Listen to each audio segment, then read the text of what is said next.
Street ফুডের জন্য আমার মনে সবসময় একটা সফট কর্নার কাজ করে। তো সেদিন আমি চলে গেছিলাম গড়পুকুরে স্ট্রিট ফুডের জগতে, যেখানে মাত্র 20 টাকায় রসমালাই কাপকেক, 100 টাকার মটকা মিট বক্স, মাত্র 100 টাকায় চিকেন মোমো, 10 টাকার ঝালমুড়ি মাখা, 5 টাকার আদা চা, 50 টাকার ফুচকা, এই সব কিছুই পেয়ে যাবেন এখানে খুবই অ্যাফোর্ডেবল বাজেটে।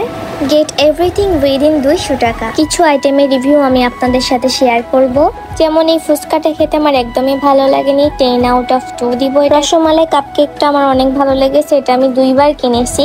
মোমোটাও ভালো ছিল, এভারেজ ছিল। সব থেকে মজা ছিল ঝালমুড়িটা, এটা আমি 3 বার কিনেছি, এটা এত মজা ছিল। এই ঝালমুড়ি আঙ্কেলটা মসজিদের সামনেই বসে, আপনারা অবশ্যই ট্রাই করবেন। আর 1 কাপ চা ছাড়া তো জমে না কোনো কিছু। চাটাও খেতে বেশ ভালো ছিল।